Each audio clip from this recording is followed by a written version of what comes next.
Whistle சத்தம் கேட்டால் நாங்கள் என்னத்துக்குமா, நாங்கள் எங்கள்கிட்ட விசில் இல்லையா? என் பேரன் 10 டிசைனாக விசில் வச்சுருக்கான், புரியுதா? அதெல்லாம் நாங்கள் ஒன்றும் பயப்பட வேண்டிய அவசியம் இல்லை. இந்த பாரு விசில். ஓ விஜய் தம்பி காமெடி வேண்டாம், நான் சொல்லிட்டேன். நானு காமெடி பண்ணாதன்னு சொல்லியிருக்கேன் நானு. அதாவது விசில் அடிச்சான் கூட்டங்கள்னு கேள்விப்பட்டிருக்கியா? சினிமா பாட்டு எப்ப வந்துச்சு? 30 ஆண்டுகளுக்கு முன்னாடியே விசில் அடிச்சான் கூட்டங்களான்னு. பெரிய சோழர் பரம்பரை இவர், ராஜராஜ சோழன். நாங்க என்ன மஸ்துக்கு பயப்படுறோம்? எங்களுக்கு பயங்கிறது நாங்க பிறந்த அன்னைக்கே போயிடுச்சு. அது ரெண்டாவது திமுகவுக்கு பயமாவது இதாவது. ரெண்டாவது யாரை பார்த்து சொல்ற? நேத்து மலையில முளைச்ச சிரிக்கீரை அதுக்காக போலீஸ் விசில மாத்தி கையில மணி எடுத்துட்டு போவாங்களா? என்னமா நீ பேசுற? இது விசில் அடிச்சான் கூட்டமா. ஏற்கனவே அனில் குஞ்சுன்னு மாப்பிள்ள சொன்னாரு, சீமான் சொன்னாரு. மக்கள் செல்வாக்கு இருக்கக்கூடியதையும் வந்து கட்சி அப்படின்னு மக்கள் செல்வாக்கு யாருக்கு இருக்கிறா செல்லம்? விஜய் அவர்களுக்கு இருக்கிறதா சொல்றாங்க. சினிமாவை பார்த்து நீங்க விஜய் விஜய்னு இதெல்லாம் வேறடா. விஜய்க்கு வயசு 52 வயசாகுது. கட்டின பொண்டாட்டி கூட வாழல. அவன் யாரு கூட சும்மா இருமா பர்சனல். அதுதான் ஒரு மனிதனுடைய தனி மனிதனுடைய ஒழுக்கத்தை வச்சுதான் அரசியல் நிர்ணயிக்கப்படுது, புரிஞ்சுக்கோங்க. அவர்கள் 3 பொண்டாட்டி கட்டினாரே அது.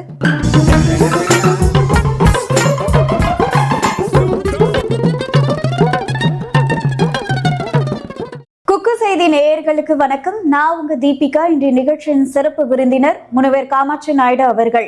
வணக்கம் சார். வணக்கம் சார். சமீபத்துல தமிழக வெற்றி கழகத்துக்கு வந்து விசில் சின்னம் அறிவிச்சிருந்தாங்க.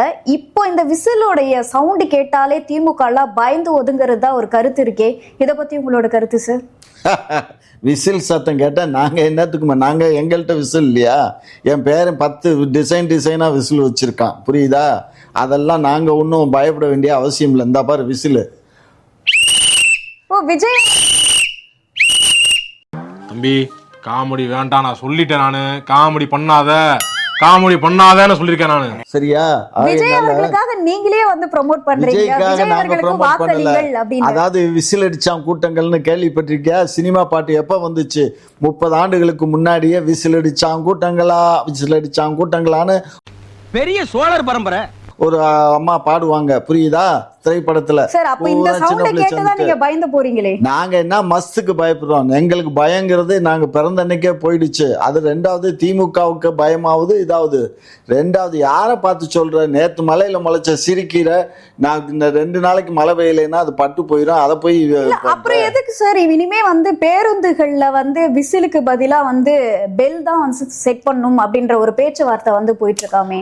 அட பேச்சுவார்த்தை போற நாய் கொலைக்கிடுச்சுன்னா ஸ்டாலின் அவர்களே வந்து இனி இந்த விசில வந்து மாத்தி வேற ஏதாவது வைக்கணும் அப்படின்ற மாதிரி ஒரு அது பண்ணலாம். இப்ப போலீஸ் கூட தான் விசில் வச்சிருக்கு. அதுக்காக போலீஸ் விசில மாத்தி கையில மணி எடுத்துட்டு போவாங்களா? என்னமா நீ பேசுற? இது விசில் அடிச்சான் கூட்டமா. ஏற்கனவே அனில் குஞ்சுன்னு மாப்பிள்ள சொன்னாரு, சீமான் சொன்னாரு. இப்ப நாங்க என்ன சொல்றோம்? இது விசில் அடிச்சான் கூட்டம், புரியுதா? இந்த விசில் அடிச்சான் கூட்டத்துக்கும் இதுக்கும் ஒரு மயிரும் புடுங்க முடியாது. முத டெபாசிட் வாங்குவானான்னு பாரு. சும்மா நீ வந்து என்னத்தையோ கதைச்சுக்கிட்டு இருக்க. இப்போ இன்னொரு விஷயம் என்ன அப்படின்னு பாத்தீங்கன்னா, ஆதவ அர்ஜுனா அவர்கள் மறுபடியும் வந்து திமுக ஆட்சிக்கு வந்தால் பெண்கள் சுதந்திரமா வந்து நடமாடவே முடியாது அப்படின்னு சொல்லியிருக்காரு. இதை பத்தி உங்களோட கருத்து? ஆதவ அர்ஜுன் தான் அதுக்கு அத்தாரிட்டி போல இருக்கு. அதனாலதான் அவருக்கு தெரிஞ்சிருக்கு. அவரு தான் வருஷக்கணக்கான தமிழ்நாட்டுக்கே தெரிஞ்சிருக்கு பெண்கள் வந்து தமிழகத்துல சுதந்திரமா. மகராசி கொஞ்சம் நிப்பாட்டு. இந்தியா அளவுல வந்து ஒரு 5 மாநிலங்கள் வந்து அதிகமா இருக்கு. ராஜஸ்தானு, ஊபி, மத்திய பிரதேஷ், சரிங்களா, குஜராத். இங்க எல்லாம் வந்து ரேப் கேஸ் வந்து தமிழ்நாட்டை காட்டிலும் 60 மடங்கு உயர்ந்திருக்கு. நான் சொல்லல, சொல்றத கேளுமா. நீங்க சொல்லுவீங்க இல்லையா மக்கள் தொகை அதிகம் இருமா, நாங்க சொல்லலமா இத. பாண்டே இருக்காருல்ல, ஆங்கர் பாண்டே ரிப்போர்ட் பண்றாரு. யாருக்கிட்ட பேசுறாரு? குஜராத் இவரு நம்ம பிஜேபியினுடைய பொதுச் செயலாளர் பேராசிரியர் இருக்காருல்ல, அவர் பேராசிரியர்கிட்ட அவருக்கும் இவருக்கும் ஒரு நேர்காணல்ல அவர் சொல்றாரு, தமிழ்நாட்டில் வந்து நிறைய இந்த மாதிரி எல்லாம் கற்பழிப்பு, இந்த மாதிரி பெண்கள் வன்கொடுமைகள்லாம் அதிகரிச்சிருச்சுன்னு. யார் சொல்றா? பேராசிரியர் சொல்றாரு. அதுக்கு இவர் என்ன சொல்றாரு? நான் பட்டியலிடுறேன் அப்படின்னு சொல்லிட்டு நீட்டா எடுத்து லேப்டாப்ல வச்சிருக்காரு. வரிசையா ஒவ்வொரு அதுல தமிழகமும் இடம் பெற்றிருக்கு. தமிழகம் இடம் பெறல. அதுதான் அவரு தமிழகம் அதுல இடம் பெறல. மற்ற மாநிலங்களை காட்டிலும் நம்ம தான் குறைவா இருக்கு, புரிஞ்சுக்கோ. அதனால கரெக்டா 1 2 3 4 5ன்னு சொன்னா ரொம்ப டாப்ல இருக்கு பிஜேபி. 8000 பெண்கள் வந்து கற்பழிக்கப்பட்டது வந்து குறைவான பெண்கள் அப்படின்னு நீங்க சொல்றீங்க. ஆமா, 8000ங்கிறது எந்த இதுல சொல்ற? ஏதாவது புதுப்படியா 8000 தமிழகத்துல 4.5 ஆண்டு கால ஆட்சியில 8000 பெண்கள் கற்பழிக்கப்பட்டது சர்வே இருக்கு சார். நீங்க எந்த சர்வே? கூகுள்ல செக் பண்ணி பாருங்க. அதெல்லாம் கூகுள்ல ஏத்துறது யாரு? நம்ம தான் ஏத்துறோம். கூகுள்ல என்ன இப்ப நான் ஏத்தி விடட்டுமா? சார், இப்போ இன்னொரு விஷயம் என்ன அப்படின்னு பாத்தீங்கன்னா, விஜய் அவர்களுடைய அதாவது தமிழக வெற்றி கழகத்துல ராமதாஸ் அவர்கள் இணைய போறதா வந்து சொல்றாங்களே, இதை பத்தி உங்களோட கருத்து சார்? இணையட்டும், நல்லா இணையட்டும். ஏன்னா ஒரு புறம் வந்து டிஎம்கேல இணைய போறதாவும் பேசிட்டு இருக்காங்க. அப்போ ராமதாஸ் அவர்கள் வந்து யாரை சூஸ் பண்ணுவாருன்னு நீங்க நினைக்கிறீங்க? ஏமா, எவன் பொண்டாட்டி எவனோட போன எனக்கு என்னம்மா? இந்த ஆளு அங்க வந்தான்னா இங்க வந்தான்னா, எங்க வந்தாலும் இந்த ஆளு டம்மி பீஸு. ஏற்கனவே அவர் பையன் நான் தான் சொல்லி மாம்பழத்தை அவர் திருடிட்டு போயிட்டாரு. அவர் திருடிட்டு போய் என்டிஏ கூட்டணியில் அவர் உக்காந்துக்கிட்டாரு. 18 தொகுதி என்னமோ வாங்கிட்டு அவர் கப்புன்னு அடங்கிட்டாரு. இவர் அப்பா மகளும் சண்டை போட்டு இவர் கூட வந்து மூத்த அரசியல்வாதிகள் எல்லாமே வந்து தமிழக வெற்றி கழகத்தை நோக்கி போகும்போது அப்போ விஜய் அவர்களுக்கு பலமா தானே இருக்கும். என்னப்பா? அதாவது மூத்த அரசியல்வாதிகள் எல்லாருமே விஜய் அவர்களை நோக்கி போகும் பொழுது யார் போயிருக்கா? இதுவரை யார்? செங்கோட்டையன் அவர்கள் போனதே தமிழக வெற்றி கழகத்துக்கு ஒரு மிகப்பெரிய பலம். செங்கோட்டையன் வந்து ஒரு கட்சியில தனிப்பட்ட நபர், புரிஞ்சுக்கோ. அந்த கட்சியில ஒரு எம்எல்ஏவா இருந்தாரு, தனிப்பட்ட நபர் தான். அவர் போனதுனால அவர் பின்னாடி எக்ஸ் எம்பி ஒருத்தர் போனாரு. இப்ப அவர் மனவேதனையில அவர் வெளியில வந்துட்டாரு. சரியா? தாவேக்கால வேற எந்த கட்சியும் போய் இணையல. இதுவரை கட்சிங்கிற முறையில யாரும் போகல, புரிஞ்சுக்கோ. கட்சின்னா எப்படி ஒரு அட்லீஸ்ட் ஒரு 4-5 எம்எல்ஏ இருக்கணும், குறைஞ்சபட்சம் ஒரு 2 எம்எல்ஏவாவது இருக்கணும். அது ஒரு கட்சி அங்கீகரிக்கப்பட்ட கட்சியா இருக்கணும். அவங்க போய் இணைஞ்சாங்கன்னா அது வந்து கட்சின்னு சொல்லலாம். மக்கள் செல்வாக்கு இருக்கக்கூடியதையும் வந்து கட்சி அப்படின்னு மக்கள் செல்வாக்கு யாருக்கு இருக்குடா செல்லம்? விஜய் அவர்களுக்கு இருக்கிறதா சொல்றாங்க அப்படின்னு அவங்க சொல்லுவானுங்கம்மா. எந்த தேர்தலில் நிரூபிச்சாருடாக்குன்னு? எந்த தேர்தலில் நிரூபிச்சாரு? சட்டமன்றத்தில் நிரூபிச்சாரா? இல்ல இடைத்தேர்தல் 2 வந்துச்சு அதுல பண்ணாரா? இடைத்தேர்தல்னா சட்டமன்றம். நீங்களே வந்து இதுக்கு முன்னாடி எடுத்த வீடியோக்கெல்லாம் விஜய்க்கு கன்ஃபார்மா 10% ஓட்டு எல்லாம் இருக்குன்னு அது நான் இப்பயும் சொல்றேனே. 10% ஓட்டு வாங்குவாரு. 8% ஓட்டு வாங்கினாலே அங்கீகரிக்கப்பட்ட கட்சியா மாறும். அதெல்லாம் இங்க கதை விடாத. அது அங்கீகரிக்கப்பட்ட கட்சி ஓட்டு வாங்கினதுக்கு பின்னாடி தானே. இப்ப இல்ல ஓட்டு வாங்கட்டும். சீமான் வந்து 8.2 வாங்கினாரு, அங்கீகரிக்கப்பட்ட கட்சி ஆயிட்டாரு. நீ அதே மாதிரி 8.8% வாங்கினாலே நீ அங்கீகரிக்கப்பட்ட கட்சி தான். நீ வாங்கி காட்டு, அப்புறம் பார்க்கலாம். சார், அதுதான் 2026ல பாத்தீங்க அப்படின்னா ஒரு மிகப்பெரிய ஆட்சி மாற்றம் வரும்னு சொல்லிட்டு இருக்காங்க தமிழக. ஆட்சி மாற்றம் வரும்னா ஏதாவது ஒரு ஆட்சியை பிடிச்சிட்டு வந்து சேலையை மாத்தி கட்டு, பட்டு புடவை கொடுத்து கட்ட சொல்லு ஆட்சியை. அப்ப தமிழக வெற்றி கழகத்தை பார்த்து திமுகவுக்கு பயமே இல்ல அப்படின்னு எதுக்குமா நான் தான் சொல்றேனே. ஆடி காத்துல அம்மி பறக்கையில இந்த குலவியெல்லாம் ஏமாத்துறமா? அம்மியே பறக்குது. அம்மி தானே பெருசு, அதே ஆடி காத்துல பறக்குது. இந்த குலவி இந்த அம்மி கதை வந்து எப்படி கட்டுக்கதையோ அதே போல திமுக கட்டுக்கதைகளை அளந்து விட்டு. அதுதான் திமுக கட்டுக்கதைகளை அளக்குறோம்ல. எவன் போட்டாட்டி தாலி அத்துட்டு வந்தோம் நாங்க? சொல்லு. இவனை மாதிரி தமிழக பெண்களுடைய தாலிகளை அறுத்து கொண்டு யாரா இருக்கிறா? எத்தனை குழந்தைய 41 பேரை கொண்டு போய் கரூர்ல கொண்டானே. அப்புறம் அன்னைக்கு இதுல நடந்ததுல, விழுப்புரத்துல நடந்ததுல 5 பேர். திமுக தைரியம் இருந்திருந்தா விஜய் அவர்களை புடிச்சு ஜெயில போட்டிருக்கணும். எடப்பாடியாரே பேசுறாருல, என்னாலதான் வந்து விஜய் பேர்ல எஃப்ஐஆர் போடாம இருந்துட்டாங்க, நான் தலையிட்டு அதை தடுத்துறேன் அப்படின்றாரு. குற்றவாளின்னு நீங்க வந்து விஜய் அவர்களை சொல்றீங்க, ஆனா அந்த குற்றவாளியை வந்து வெளியே விட்டுருக்கீங்களே. அப்ப திமுகவுடைய ஆட்சியோடைய அவலமா இப்ப வந்து எம்பி எலெக்ஷன் இது நடக்குதுடா. சிபிஐ என்கொயரி ஒரு உச்ச நீதிமன்ற தலைமை, அந்த நீதிபதி தலைமையில நடக்குது. சரியா? ஆகையினால சரியான ஆதாரங்கள் இருந்திருந்தாலும் உடனடியாக திமுக வந்து விஜய் மீது நடவடிக்கை எடுத்திருப்போம். நாங்க அதுக்கு தான் கமிட்டி போட்டோம், ஒன்மேன் கமிஷன் போட்டோம் அருணாக்கு தலைமையில. அதுக்கப்புறம் நீதிமன்றமே ஹைகோர்ட் என்ன பண்ணுச்சுன்னா 3 பேர் கொண்ட ஒரு முன்னாள் சிபிஐல இருந்த ஒரு ஐஜி தலைமையில ஒரு குழு நியமிச்சிச்சு. இந்த குழுவெல்லாம் இருக்கக்கூடாது, இதெல்லாம் கேன்சல் பண்ணணும்னு இவர் தான் சுப்ரீம் கோர்ட்டுக்கு போய் கேன்சல் பண்ணாரு. சுப்ரீம் கோர்ட் என்ன பண்ணுச்சு? சுப்ரீம் கோர்ட் இந்த மாதிரி இந்த ஜட்ஜு தலைமை தலைமையில சிபிஐ என்கொயரி பண்ணுங்கன்னு சொல்லி அவங்களே உத்தரவு போட்டாங்க. இப்ப 2 முறை அவர் சிபிஐ என்கொயரிக்கு போயிட்டு வந்துட்டாங்க. அவங்க சிபிஐ இப்போ இதை உடனே முடிக்காம இருக்கிறதுக்கு காரணம் என்னன்னா, அவங்க எப்படியாவது இந்த தம்பியை என்டிஏ கூட்டணிக்கு வரணும்னு எதிர்பார்த்தாங்க.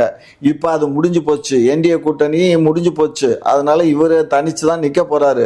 அதனால இவர் என்ன ஆக போறாருங்கிறத பொறுத்து இருந்து பாருங்க. இவர் ஒரு மோசடியினுடைய மொத்த உருவம் தான் விஜய்ங்கிற உருவம், புரிஞ்சுக்கோங்க. நீங்க சினிமாவை பார்த்து சினிமாவை பார்த்து நீங்க விஜய் விஜய்னு இதெல்லாம் வேறடா.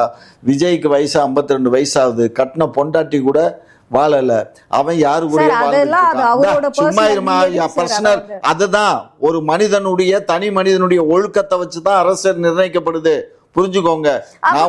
அவர்கள் 3 பொண்டாட்டி கட்டினாரே, அது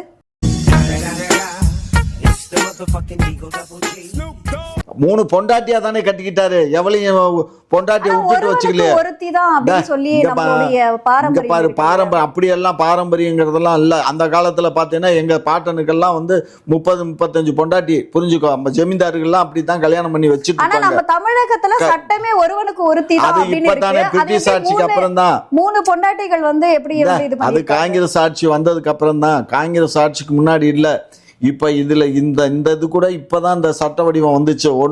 ஒரு பொண்ணுக்கு அடுத்து டைவர்ஸ் பண்ணாம இன்னொரு பொண்ணை கல்யாணம் பண்ணக்கூடாதுங்கிறது இப்பதான் அந்த சட்டம். இந்த ரூல்லாம் மத்தவங்களுக்கு திமுகவுக்கு கிடையாது. திமுகவுக்கும் இருக்கும். திமுக நாங்க கல்யாணமா தான் பண்ணோம். மொத பொண்டாட்டி செத்து போச்சு, அடுத்த கல்யாணம் பண்ணாரு. அடுத்த கல்யாணம் பண்ணும்போது இன்னும் அவங்களுடைய பெர்மிஷன் பேர்ல, அவங்க சொன்னது பேர்ல இன்னொரு பொண்ணை கல்யாணம் பண்ணிக்கிட்டாரு. ஒரு பொண்ணு இறந்ததுனால இன்னொரு பொண்ணை கட்டிக்கிட்டாரு. அதே போல விஜய் அவர்களுடைய தனிப்பட்ட விருப்பம், தனிப்பட்ட விருப்பம்னா நீ வெளியில வா, நான் என்ன சொல்றேன், நீ இன்னாருதான் என் பொண்டாட்டி, அந்த பொண்டாட்டி கூட வாழல, நான் இந்த பொண்டாட்டி கூட வாழ. விஜய் அவர்கள் கட்சி ஆரம்பிச்சிருக்காருன்னா அப்ப அரசியல் ரீதியா அவரை நீங்க விமர்சனம் பண்ணணும். அப்படி எல்லாம் இல்ல. பர்சனலா பர்சனல் வாழ்க்கையில எவன் ஒருத்தன் ஒழுக்கமா இருக்கானோ அவன் தான் அரசியல். அப்படி பார்த்தா திமுகவுல ஒருத்தர் கூட ஒழுக்கமா இல்ல நீ உன்னால சொல்ல முடியுமா? யார் ஒழுக்கம் இல்ல? சுய கட்டுப்பாடு, சுய ஒழுக்கம், அன்பு எல்லாத்தையுமே கொடுக்கிறது இவருதாங்க. யாருமா ஒழுக்கம் இல்ல?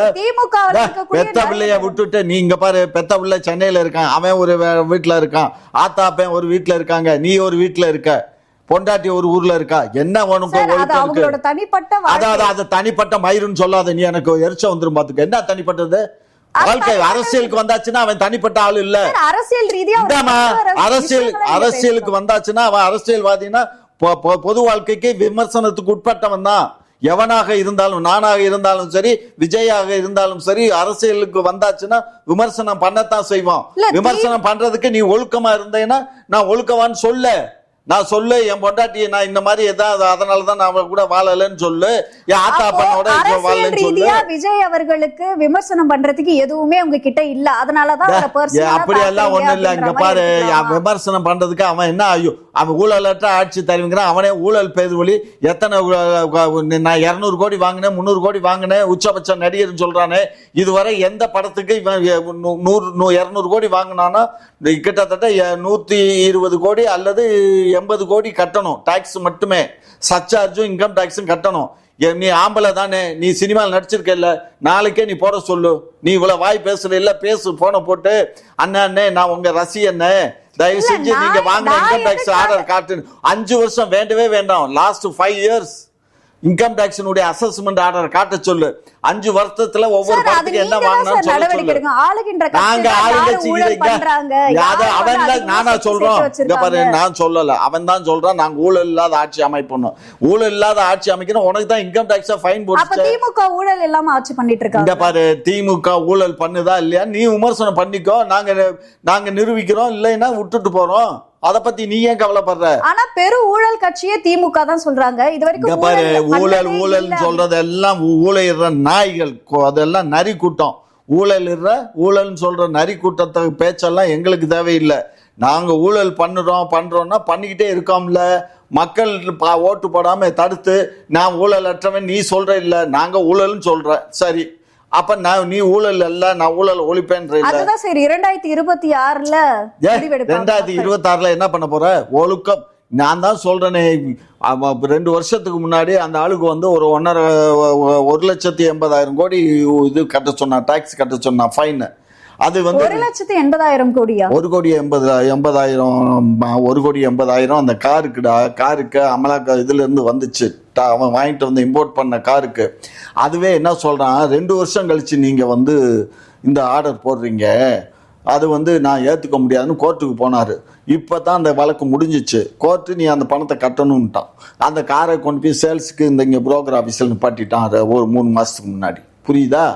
ஆகையினால ஒழுக்கங்கிறது எல்லாத்துலயும் இருக்கணும்டா. இது என்ன அரசுக்கு அரசே திமுகவுடைய அமைச்சர்களும் ஊழல் பண்ணிட்டு ஒழுக்கம் இல்லாம தான் இருக்காங்க. சொல்லு, ஏதாவது ஒண்ணு சொல்லு. செந்தில் பாலாஜி, பொன்முடி அவர்கள், சும்மா செந்தில் பாலாஜி எல்லாம் சுப்ரீம் கோர்ட்ல வழக்கு பெண்டிங்ல தான் இருக்கு. யாரும் குற்றம் சாட்டப்பட்டு வரல. இவருக்கு நீதிமன்றம் தீர்ப்பு கொடுத்திருக்கு. இங்க பாரு, நீ அந்த ஃபைனை கட்டித்தான் ஆகணும்னு நீதிமன்றம் தீர்ப்பு கொடுத்துருச்சு. புரியுதா? நீதிமன்றம் தீர்ப்பு கொடுத்துருச்சு. நீ குற்றவாளின்னு எங்களுக்கு குற்றவாளின்னு சொல்லி உங்களுக்கு யாருக்காவது உச்ச நீதிமன்றம் தீர்ப்பு கொடுத்துருக்கா? நீங்க கார்ப்பரேட் ஊழல் பண்ணும்பொழுது அது நிரூபிக்க வந்து காலதாமதமாகுது. அது காலதாமதம் கத்திரிக்காத. நீ பேசாத, ஊழல்னு எங்களை சொல்லாத. நீ எப்ப நீதிமன்றம் ஆட்சிக்கு வந்தா திமுகவுடைய ஊழல்களை வெளிக்கொண்டு வருவேன்னு சொல்லியிருக்காரு. அட நீ வேற, அவன் பண்ண ஊழலே நாரி போய் கிடக்கும் போது அவன் வீட்லயே நாரி போய் கிடக்கு. நீ அடுத்த வீட்டுக்கு வேற என்ன வந்து ஒழுங்கு பண்ண போறாரு? ஏமா, நான் எல்லாத்தையும் பார்த்துட்டேன்டா கண்ணு.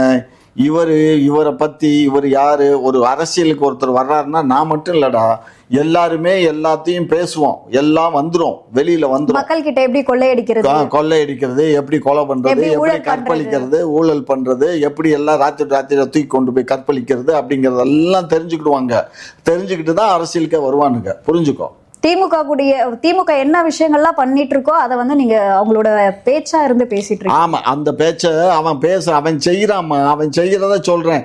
ஒரு சின்ன பிள்ளை, சரி விடு, இங்க பாரு, இதெல்லாம் அசிங்கம், நமக்கு இதெல்லாம் நம்ம பேச வேண்டாம்.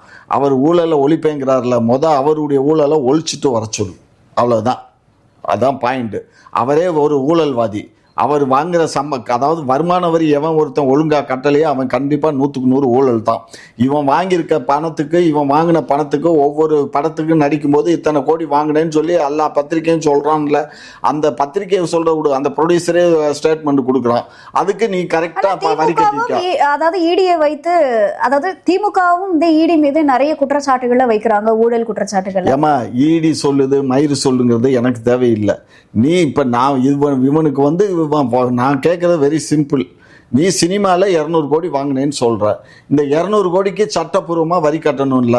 நீ நல்ல ஒரு ஊழலற்ற ஒரு நடிகர், ஊழலற்ற ஒரு அரசியல் கட்சி தலைவராக இருந்தா, இப்போ லாஸ்ட் 5 இயர்ஸ்ல எத்தனை படம் நடிச்சிருக்காரு, எந்தெந்த படத்துக்கு எவ்வளவு பணம் வாங்கினாரு, அது வாங்கினதுக்கு எவ்வளவு வரி கட்டியிருக்காரு அப்படிங்கிறத வரி கட்டப்பட்டதா வந்து சொல்லப்படுது.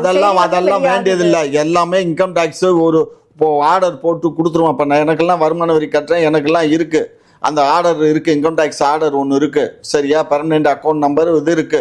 அதை இவரை போட சொல்லு. ஒன்றும் வேண்டாம், இவர் அந்த ஸ்டேட்மெண்ட் கூட கொடுக்க வேண்டாம். இவருடைய நம்பரை மட்டும் சொன்னா போதும். இன்கம் டாக்ஸ் நம்பர், பேன் நம்பர்னு சொல்லுவாங்க. அந்த பேன் நம்பரை கொடுத்தாலே நம்மளே போய் நெட்டில் போய் சர்ச் பண்ணோம்னா இன்கம் டாக்ஸ் இதில் இவருடைய பேரையும் அட்ரஸையும் போட்டோம்னா ஆட்டோமேட்டிக்காக அந்த நம்பரை போடும்போது வந்துடும்.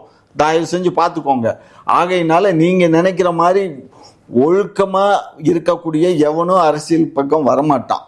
அரசியல் என்பது ஒரு சாக்கடை தான். இல்ல, ஒழுக்கமா இருக்கவங்க அரசியல் பக்கம் வரமாட்டாங்க அப்படின்னா அப்போ ஏடிஎம்கே, டிஎம்கே எல்லாமே அரசியல் பூராம ஒழுக்கம் இல்லாம தான் இருக்கும்.